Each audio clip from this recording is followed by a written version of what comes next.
Hello everyone, एक बार फिर से आप सभी के अपने चैनल वर्दी वाले पे मैं आपका स्वागत करती हूँ। जो मेरे चैनल पे न्यू है उनको मैं अपने बारे में थोड़ा बता देती हूँ।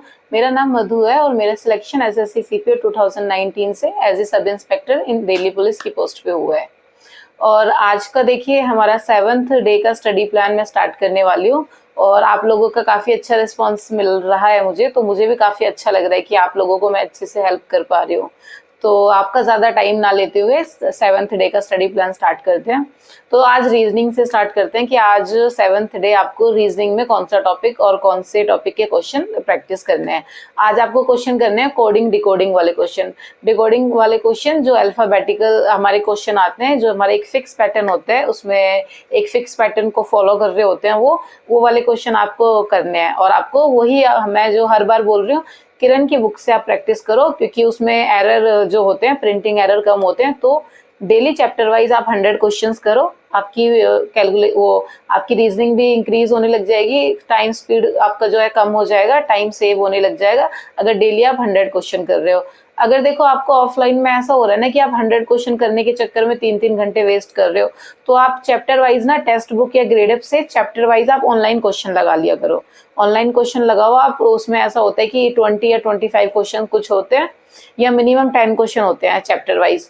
तो आप ये वाले टेस्ट दो, उससे भी आपकी मतलब रीजनिंग का जो अप्रोच होगा वो अच्छा होगा, ऑनलाइन आप अटेम्प्ट करोगे तो आपको आज डिकोडिंग वाले क्वेश्चंस करने हैं रीजनिंग में। आप ये आज का टारगेट है। तो हम नेक्स्ट जीएस पे चलते हैं कि आपको जीएस में क्या करना है। सबसे पहले करंट अफेयर की बात कर लेते हैं कि करंट अफेयर में आज आपको क्या करना है। आज आपको नोबेल प्राइज पढ़ने हैं। अब आप सोच रहे होंगे कि 2020 वाले 22 वाले भी आ गए हैं, तो कौन से वाले पढ़े। तो देखिए, जो अभी आए हैं, तो ऐसा भी हो सकता है कि जो हमारे एग्जाम है उसमें 2000 पहले वाले पूछे, जो 22 के मतलब 21 के हैं, तो आपको दोनों पढ़ने पड़ेंगे। आप 21 वाले भी पढ़ के जाओ और 22 वाले भी पढ़ के जाओ, क्योंकि देखो एसएससी का कुछ पता नहीं है, क्योंकि अभी 5 या 6 को ही हमारे अक्टूबर में ही आ गए हैं और 1 मंथ का ऐसा टाइम होता है कि वो तो नहीं आते हैं करंट अफेयर। बट जो एग्जाम है आपको भी पता है कि नवंबर के अप्रॉक्स हमारा 9-10 ऐसे चलने वाला है, तो हो सकता है कि 5-6 अक्टूबर तक का करंट अफेयर आ सकता है। तो नोबेल प्राइजेस आप दोनों पढ़ के जाना, 21 वाले भी और 22 वाले भी। सारे जितने भी हमारे नोबेल प्राइजेस जो हमारी 6 फील्ड में मिलते हैं, केमिस्ट्री, फिजिक्स, सारे आपको सारे क्लियर करके जाने हैं, सारे अच्छे से पढ़ के जाने हैं। अब हम हिस्ट्री की बात कर लेते हैं। देखो, कल हमारी हिस्ट्री खत्म हो जाएगी, तो आज मैं बता देती हूँ आपको पर्टिकुलर टॉपिक आज के क्या रहने वाले हैं, जो आपको कंप्लीट करने वाले हैं।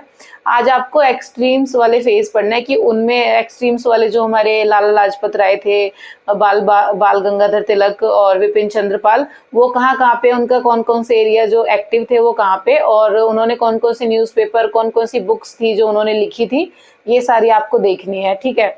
लाला लाजपत राय की डेथ जो थी वो भी बहुत इंपॉर्टेंट है, तो वो डेट वगैरह आप देख लेना, और वो कौन से एरिया से बिलोंग करते थे, कहाँ कहाँ पे वो एक्टिव थे, ये सारी चीजें आप देख लेना, तीनों की देख लेना आप ये वाली चीजें। ठीक है। उसके बाद हमारा नेक्स्ट जो जीएस का टॉपिक है वो है रिलीजियस मूवमेंट, जो हमारे इनके बाद आते हैं कि कौन कौन से हैं। तो आपको पता ही है, राजा राम मोहन राय, स्वामी विवेकानंद और दयानंद सरस्वती, ये तीनों के हमें अच्छे से पढ़ने हैं। एक दो जो हमारे और हैं वो भी आपको अच्छे से देखना है। आपको क्या क्या चीजें देखनी है, देखिए कि ये किस टाइम किस जगह थे, पहले तो आपको ये चीजें देखनी है। फॉर एग्जाम्पल, जैसे राजा राम मोहन राय की बात कर ले तो उन्होंने कौन सी चीजें बनाई थी, कौन सी सभा थी, तो ये सारी चीजें डेट के साथ आपको ये चीजें देखनी है कि कहाँ पे बनाई थी, ये चीजें देखनी है, दोनों चीजें, कि कब बनाई थी और कहाँ पे बनाई थी, ये चीजें इंपॉर्टेंट है। ये तीनों आप देख लेना। रिलीजियस मूवमेंट में जितनी भी आप चीजें आती हैं वो सारी चीजें क्लियर कर लेना। लास्ट में हमारा जो पार्टीशन वाला है पीरियड वो देख लेते हैं। बंगाल पार्टीशन वाला जो पीरियड है वो, कि उस टाइम में जो सेशन भी हुए थे ना इंपॉर्टेंट, जैसे कि बनारस वाला था, कलकत्ता वाला सेशन था, फिर सूरत वाला होता है, तो ये इनकी टाइमिंग देख लेना कि कब कब हुए थे, कि 1906 में हुए थे या 1905 में हुए थे, 1907 में हुआ था जैसे सूरत वाला।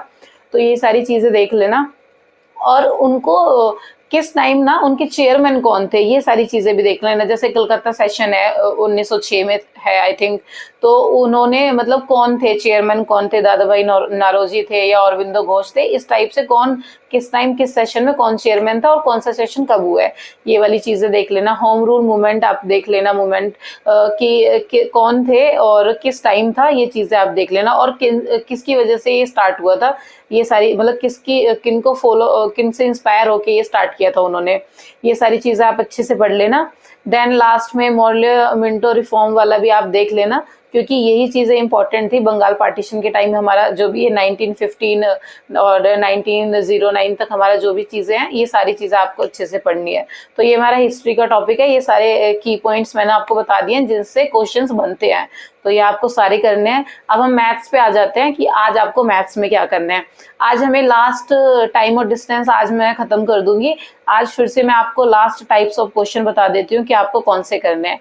आप देखो, ये एक इंपॉर्टेंट क्वेश्चन है जिससे बार बार क्वेश्चन पूछे जाते हैं। ये एक फॉर्मूला बेस्ड क्वेश्चन होता है, 2 स्पीड दे रखी होती है, 2 ही हमें टाइम मेंशन दिए होते हैं। S1 divide by S2 equal to under root T2 divide by T1। S1 S2 speeds होती हैं, T1 T2 टाइम है। इसमें फॉर एग्जांपल मैं आपको बता देती हूँ कि क्वेश्चन क्या होता है। 2 ट्रेन है, वो एक दूसरे को क्रॉस करती हैं, तो उसके बाद जो डिस्टेंस उन्होंने कवर किया वो एक डिफरेंट टाइम हमें जो दे रखा होता है और स्पीड दे रखी होती है। तो क्या होता है कि एक चीज मिसिंग होती है, वो चीज हमें निकालनी होती है, ठीक है। इस फॉर्मूले के अकॉर्डिंग मैं टेलीग्राम पे शेयर कर दूंगी आपको कि मैं कौन से फॉर्मूला बेस पे ये क्वेश्चन आपको बता रही हूँ। तो आप मेरे डिस्क्रिप्शन बॉक्स में मेरा टेलीग्राम का आपको लिंक मिल जाएगा, वहां आप ज्वाइन कर लेना। देन नेक्स्ट क्वेश्चन देखो, रेस वाले जो क्वेश्चन आते हैं, जैसे कि 2 बंदे, एक 1 किलोमीटर डिस्टेंस है, वो रनिंग वाले जो क्वेश्चन होते हैं। बट जो एक पर्सन है, एक पर्सन 10 मीटर का स्टार्ट देता है दूसरे बंदे को, जो दूसरे पर्सन को, ठीक है। तो आपको फिर ये बताना है कि उनकी मतलब उनका टाइम जो है वो सेम टाइम में खत्म हो रहे हैं। तो इस टाइप के क्वेश्चन आपको कैसे अटेम्प्ट करने होते हैं। इसमें क्या होता है, देखो हमें पता होता है कि जो जब हम एक ही टाइम पे जब एक ही टाइम पे 2 पर्सन या कोई भी चीज होती है, ट्रेन हो या कोई पर्सन हो, जब एक ही टाइम पे सेम टाइम पे चलना स्टार्ट हुआ, सेम टाइम पे खत्म हो रहा है उनका चलना, तो स्पीड और जो हमारा डिस्टेंस होता है वो डायरेक्टली प्रोपोर्शनल हो जाता है। तो एक चीज कांस्टेंट हो जाती है। अगर आप इस तरीके से अप्रोच करोगे तो ये क्वेश्चन बहुत ईजी हो जाता है, क्योंकि अगर एक्स वाले जैसे कि हम लेट करते हैं एक्स, तो उसके अकॉर्डिंग चलोगे तो बहुत ज्यादा कॉम्प्लिकेटेड है। और एसएससी को ऐसे स्टूडेंट्स भी नहीं चाहिए, देखिए कि जो बेसिक से क्वेश्चन सॉल्व करें, क्योंकि टाइम का ही सारा मैटर करता है कि आपको टाइम सेव करना है। तो आप अपनी अप्रोच थोड़ी चेंज करो, या तो आप राकेश यादव सर की बुक मैं सजेस्ट कर दूंगी, उसमें जो मेथड है वो काफी अच्छा है इन क्वेश्चंस का। तो ये वाले क्वेश्चन आपको करने हैं, ठीक है। एक लास्ट टाइप ऑफ क्वेश्चन आपको क्या करना है कि उसमें क्या है कि दोनों ना डिस्टेंस इक्वल करने हैं। जैसे कि मैं आपको फॉर एग्जांपल बता देती हूँ कि मैं कौन से क्वेश्चंस की बात कर रही हूँ।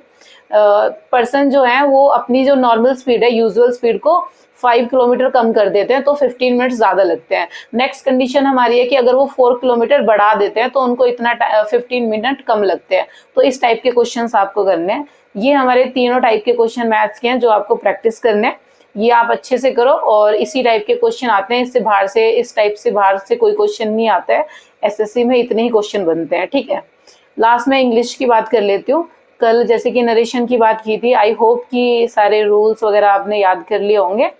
तो आज आपको क्या करना है कि आपको आज प्रैक्टिस करने हैं, आपको सारी नरेशंस प्रैक्टिस करनी है। नरेशन की जितने भी एरर्स बनते हैं आपको, जैसे किरण में आपको चैप्टर वाइज मिल ही जाता है सब कुछ, तो किरण उठा के अच्छे से 100-200 क्वेश्चन अच्छे से करो। क्योंकि मैं देखो बार बार बोल रही हूँ कि ग्रामर ही आने वाली है टीयर 1 में, वो ही स्कोर कराएगी। 5 नंबर के फिलअप आएंगे, 5 नंबर के सेंटेंस इंप्रूवमेंट, 5 नंबर के आपके एरर्स आएंगे। तो ये 15 नंबर की पूरी ग्रामर हो जाती है डायरेक्टली। तो ये सारी चीजें आपको करनी है, अच्छे से प्रैक्टिस करने हैं नरेशंस आपके। और वो कैब का जो मैं सेम आपको बता रही हूँ वो आपको फॉलो करना है। सेम आपको 1 word idiom phrase MP publication से निपटा लो, या फिर अपना ऑनलाइन मेंटर वाली बुक से निपटा लो, उसमें सारे प्रीवियस ईयर आपको मिल जाते हैं। रही बात सिनोनियम और एंटोनियम्स की, वो पीडीएफ वगैरह प्रीवियस ईयर से कर लो, या मेंटर ऑनलाइन वाली जो बुक मैंने आपको सजेस्ट की है टेलीग्राम पर, उससे आप कर लो। या नहीं तो आप एमपी पब्लिकेशन के सैंपल पेपर्स खोल के प्रीवियस ईयर, उनसे आप सारी सिनोनियम एंटोनियम्स कर लो। और जैसे कि मैंने एक लास्ट वीडियो में आपको बताया भी था, जो लास्ट वाला पेज होता है वोकैब का, वो भी आप अच्छे से कर लो। तो ये आज का 7th डे का स्टडी प्लान था, इतना टारगेट आपको लेके चलना है।